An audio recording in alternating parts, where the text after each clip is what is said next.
आठवड्यातून मूर्ती झाकून ठेवा, बंदिस्त करून घ्या आणि रीतसर कायद्याच्या चाकोरीत बसून कागद पूर्ण करून घ्या आणि भव्य दिव्य कार्यक्रम आपण साजरा करूया.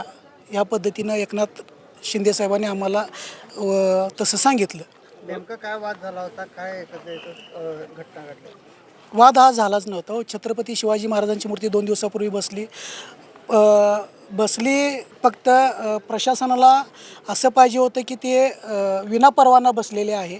मग आम्ही प्रशासनाला असं सांगितलं, आमच्या ऑफिसच्या लेवलला जी काय कागद आम्ही ऑफिस देऊ शकतो आहे त्या पद्धतीनं आम्ही लवकरात लवकर प्रशासनाला कागद देऊन रीतसर आम्ही मागणी घेऊन आम्ही मूर्ती कायमस्वरूपी चांगल्या पद्धतीनं भव्य दिव्य कार्यक्रम घेऊन मूर्ती ठेवायचा निर्णय ग्रामपंचायत पट्टणकोडली व शिवभक्त पट्टणकोडलीचे या सर्वांनी आणि गावकऱ्यांनी हा असा निर्णय घेतला आहे. आम्ही गावकऱ्यांच्या सोबत आहे आणि मूर्ती कधीच ही निघणार नाही. छत्रपती शिवाजी महाराजांची मूर्ती ही कायमस्वरूपी इथंच राहणार आणि रीतसर जे काय कागदपत्राचं जे व्यवहार आहेत ते आम्ही करून घेऊ. 30 मार्चपासून हा प्रकार सुरू आहे. प्रशासनानं तुमच्यावरती दबाव आणला तर नाही, प्रशासनानं कुठल्याही पद्धतीनं आमच्यावरती दबाव आणलेला नाही.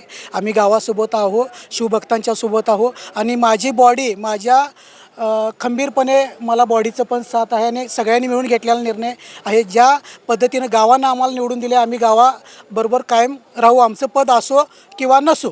पण आज गावात बघितलं असं तर मोठ्या प्रमाणात तणाव जे निर्माण झालेला आहे त्या संदर्भात काय सांगाल?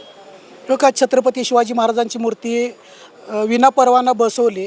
प्रशासन त्यांचं काम त्यांनी त्यांच्या योग्य पद्धतीनं करणार, आम्ही आमचं काम आमच्या पद्धतीनं करणार. पण हे असं होतच राहणार. एकनाथ शिंदे साहेबांनी यामध्ये तोडगा काढलेला आहे, काय सांगेल असं? मुरलीधर जाधव साहेब जे आपले शिवसेनेचे माजी जिल्हा प्रमुख आहेत, तसेच गोकुळचे संचालक आहेत शासननियुक्त, यांच्या मध्यस्थीने शिंदे साहेबांनी एकनाथ शिंदे साहेबांनी जे की महाराष्ट्राचे उपमुख्यमंत्री आहेत तसेच महाराष्ट्राचे माजी लाडके मुख्यमंत्री होते, यांनी आश्वासन दिले आहे की आपल्या मूर्तीला 1 इंचही धक्का लागणार नाही, पण मूर्ती आपल्याला तात्पुरती परवानगी मिळूपर्यंत सुरक्षित जागी ठेवली पाहिजे आहे, या जागेत सुरक्षित करून ठेवली पाहिजे. त्यासाठी आम्ही आता ही मूर्ती बंदिस्त स्वरूपात ठेवणार आहोत. एकनाथ शिंदे साहेब या ठिकाणी येणार आहेत भविष्यामध्ये आणि मोठ्या प्रमाणात त्याचा कार्यक्रम घ्यायचा असेल.